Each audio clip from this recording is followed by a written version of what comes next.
살아남는 이들 제 41장 지경을 넘어서 스테반이 순교를 당한 후 가혹한 핍박이 행해지는 동안 예루살렘을 떠난 사도들과 제자들은 근방에 있는 도시에서 그리스도를 전파하였다. 그러나 실상은 오직 히브리인들과 헬라의 유대인들에게만 국한되어 있었다. 주의 손이 그들과 함께 하심에 수다한 사람이 믿고 주께 돌아오더라.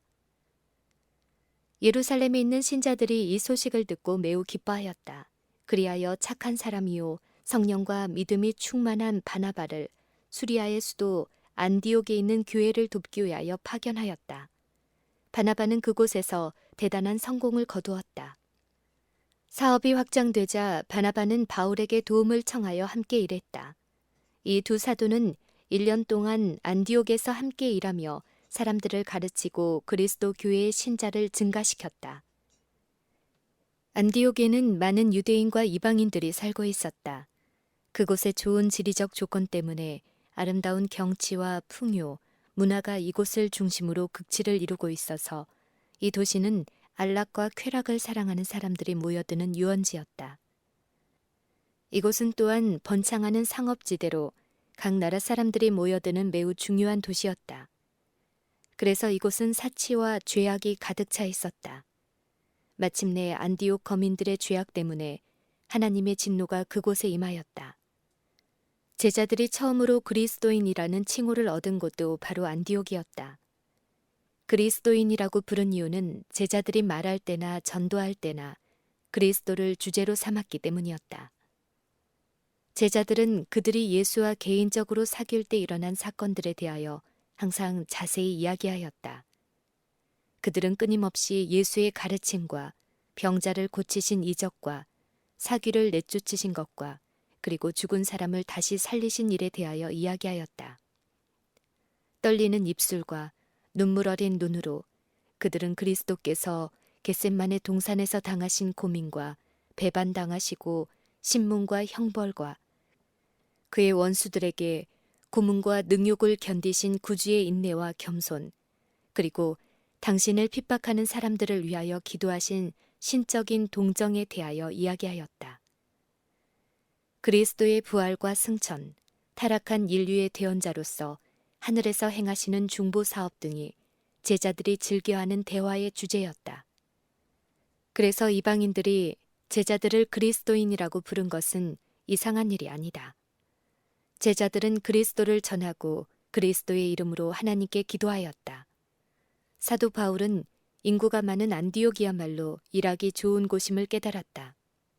바울의 깊은 학문과 지혜 그리고 열성이 연합되어 이 문화의 도시에 사는 시민들과 또 그곳을 자주 방문하는 사람들에게 큰 감화를 주었다. 사도들은 얼마 동안 예루살렘을 중심으로 하여 활동하였다. 그곳은 여러 나라에 흩어져 살며 각 방언을 말하는 유대인들이 절기 동안 성전에서 예배드리기 위하여 모여드는 곳이었다. 그때마다 사도들은 저희 생명이 위험에 빠지는 줄 알면서도 누를 수 없는 열성과 담대함으로 그리스도를 전했다. 많은 신자들이 생겼고 이 새 신자들은 각 곳에 있는 저희 집으로 돌아가 여러 나라와 여러 계급에 속한 백성들에게 진리의 씨를 뿌렸다. 베드로와 야고보와 요한은 자기 동포에게만 그리스도를 전파할 사명을 받았다고 확신하였다. 그러나 바울은 성전에서 기도하는 중에 하나님께서 그의 임무를 지시해 주셨는데 그의 넓은 선교 지역을 확실히 보여주셨다. 하나님께서는 바울에게 그의 중대하고 큰 사업을 능히 감당하도록 준비시키기 위하여 당신과 매우 밀접한 관계를 갖게 하셨고 또한 계시 가운데서 하늘의 영광과 아름다움의 일부를 보여주셨다. 바울과 바나바의 안수. 하나님께서는 안디옥 교회의 경건한 선지자와 교사들과 교통하셨다. 주를 섬겨 금식할 때에 성령이 가라사대 내가 불러 시키는 일을 위하여 바나바와 사울을 따로 세우라 하시니 이 두 사도는 금식과 기도와 안수를 통해 가장 엄숙한 방법으로 하나님께 성별되었다. 그리고 이방 사람 중에서 일할 지역으로 파송되었다. 바울과 바나바는 안수를 받기 전에도 그리스도의 교역자로서 일을 하였고 하나님께서는 그들의 노력에 많은 축복을 주셨지만 아직 정식으로 기도와 안수를 통해서 복음 사업에 대한 위임을 받지는 못했다. 이제 그들은 교회로부터 권위를 가지고 진리를 가르칠 뿐만 아니라 침례를 베풀고 교회를 조직할 수 있는 온전한 권위를 교회로부터 받게 되었다. 이때는 교회를 위하여 매우 중대한 시대였다. 그리스도의 죽으심으로 유대인과 이방인 사이에 막힌 담은 헐어졌으나 유대인의 눈을 가리운 허다한 휘장은 아직도 완전히 거쳐지지 않았고 하나님의 아들로 인해 무엇이 폐지되었는지도 잘 분별하지 못했고 또한 이방인도 예수의 죽으심으로 복음의 모든 특권에 참여하게 된 것도 깨닫지 못했다.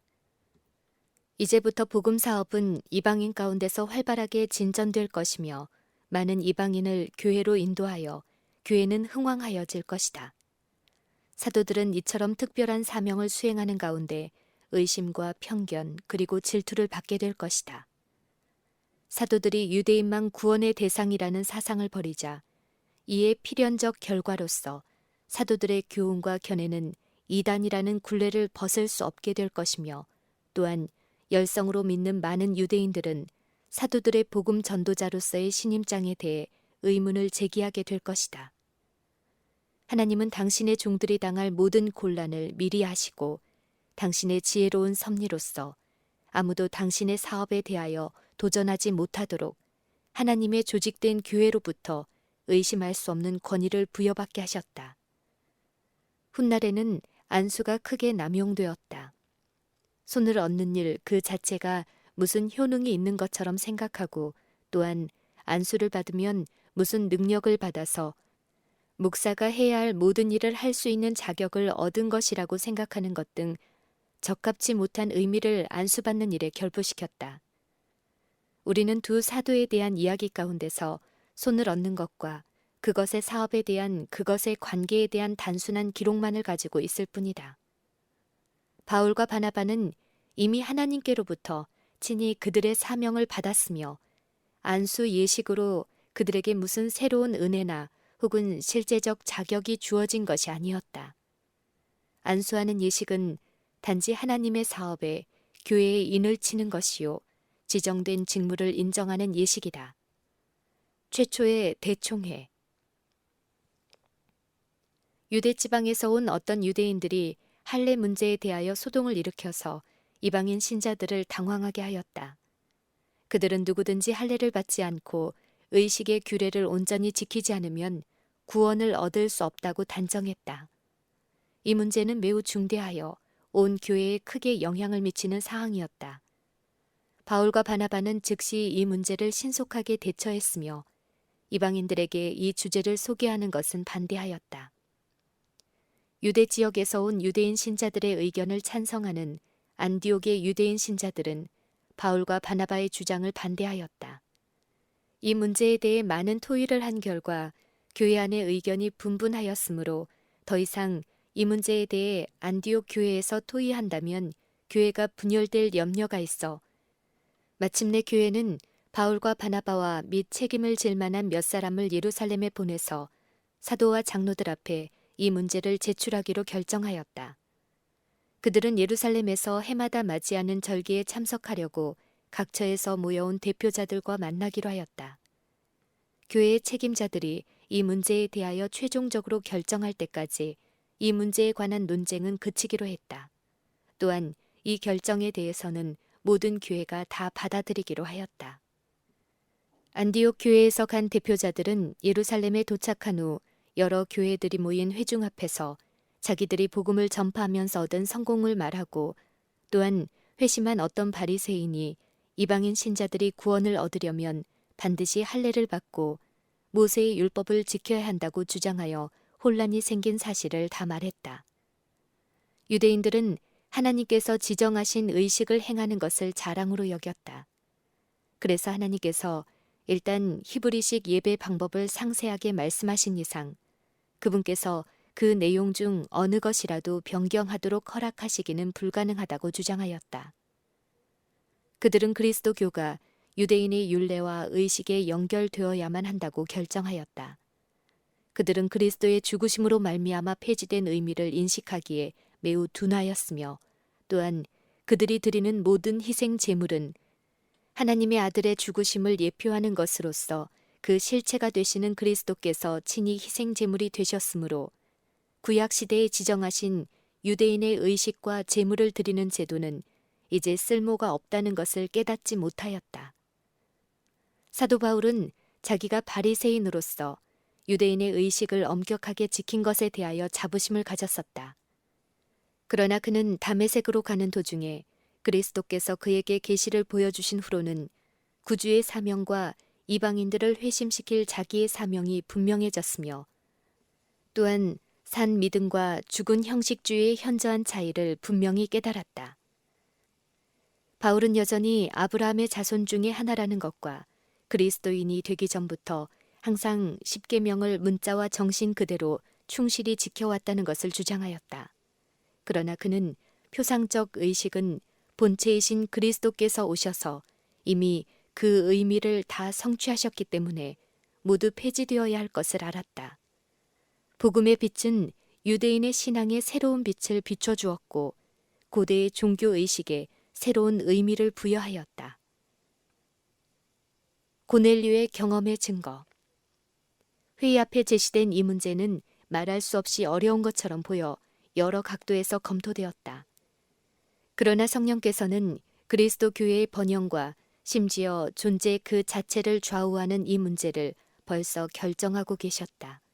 이 어려운 문제를 해결하기 위하여 사도들은 특별한 은혜와 지혜와 및 거룩하게 된 판단력을 부여받았었다.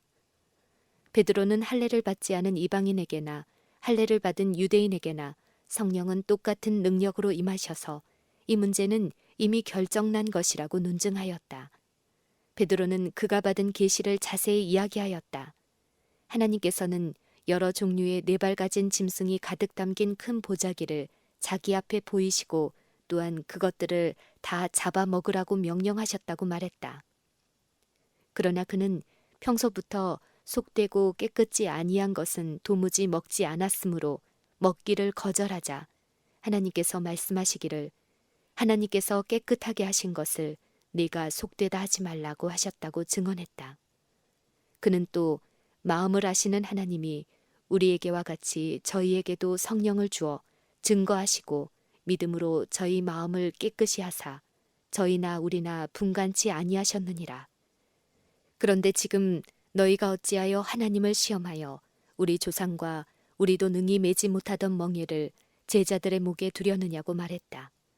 이 멍에는 율법의 구속력을 일체 거부하는 사람들의 주장처럼 십계명에 포함된 도덕적 율법을 의미하는 것이 아니라 그리스도께서 십자가에 못 박히셨기 때문에 폐지된 의식적 율법에 관하여 말한 것이다.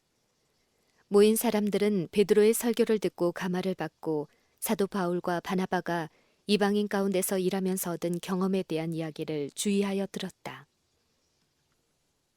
결정. 야고보는 하나님께서 유대인이 누리는 모든 특권을 이방인도 누리게 하셨다고 담대히 증언하였다. 성령께서는 의식에 관한 율법을 이방인 신자들에게 부과하는 것을 허락하지 않으셨으며 사도와 장로들도 이 문제를 신중히 연구한 결과 동일한 견해를 갖게 되었다. 야고보가 그 회의의 사회를 보았는데 그의 결정은 그러므로 내 의견에는 이방인 중에서 하나님께로 돌아오는 자들을 괴롭게 말 것이라는 것이었다. 의식에 관한 율법, 특히 할례를 외방인 신자들에게 강제로든 제한으로든 지키라고 하지 말자는 것이 야고보의 주장이었다. 야고보는 형제들에게 이방인 신자들이 우상 숭배로부터 하나님께 돌아오면서 그들의 믿음에 큰 변화가 이룩되었다는 사실을 인식시키려고 힘썼다. 또한 이 신자들이 낙심하지 않도록 복잡하고 의심스러운 문제로 그들을 괴롭히지 않도록 조심하라고 말했다. 한편으로 이방인 신자들은 유대인 형제들의 의견에 근본적으로 충돌될 일을 하거나 유대인의 마음속에 이방인 신자에게 대한 편견을 가지게 할 만한 일은 어떠한 것이든 해서는 안 될 것이었다. 그래서 사도와 장로들은 이방인 신자들에게 편지로서 우상의 제물과 간음 또는 목매어 죽인 짐승과 피먹는 일을 금하도록 가르치기로 의견을 모았다. 이방인 신자들은 하나님의 계명을 지키며 거룩한 생애를 하라는 요청을 받았다. 이방인 신자들에게 할례를 받도록 요구하는 사람들이 있다면 그들은 사도들의 위임을 받은 것이 아니라는 결정을 내릴 수 있게 되었다. 바울과 바나바는 주를 위하여 생명도 아끼지 않는 사람이라는 추천을 그들에게서 받았다. 유다와 실라가 그 두 사도와 함께 이방인 신자들을 위해 따라가서 회의에서 결정된 내용을 이방인 신자들에게 전하도록 되었다. 하나님의 네 종이 편지와 기별을 가지고 안디옥으로 갔으며 그것으로 논쟁은 그치게 되었다. 이는 사도들이 가져온 결의가 세상에서 가장 권위 있는 소리였기 때문이다. 이 문제를 결정한 회의는 유대인과 이방인으로 조직된 그리스도 교회의 설립자들로 구성된 것이었다. 예루살렘에서 온 장로들과 안디옥에서 온 대표자들과 교회의 가장 유력한 대표자들이 그 회의에 참석하였었다. 그 회의에서 이 문제를 토의할 때 결단코 과오가 있을 수 없다는 것이 아니라 다만 밝아진 판단력의 지시에 따라 그리고 하나님께서 설립하신 교회의 권위 아래서 진행된 것이었다. 그 회원들은 하나님께서 이방인 신자들에게 성령을 부어주심으로써 성령이 친히 이 문제를 결정하셨다는 사실을 보았으며 그들에게는 성령의 인도를 따르는 일만 남았다. 그리스도인 전체가 다 이 문제를 가결하도록 초청된 것은 아니었다. 사도들과 장로들, 즉 영향력이 있고 명석한 판단력을 가진 사람들이 그 결의문을 작성하여 발표하였다. 그리스도 교회가 대체적으로 이 결의문을 받아들였다. 그러나 신자들 전부가 다 이 결의문을 기쁘게 받아들인 것은 아니다. 그 당시에 거짓 형제 몇 명이 있어서 독단으로 사업을 진행시키고 있었다. 이 형제들은 원망하고 비평하며 하나님께서 그리스도의 교훈을 가르치도록 하기 위하여 택하신 경험 있는 사람들의 사업을 파괴하려 하며 새로운 안을 제시하였다. 교회는 최초부터 이러한 장애를 만나게 되었고 또한 끝날까지 계속 그런 장애들을 만나게 될 것이다.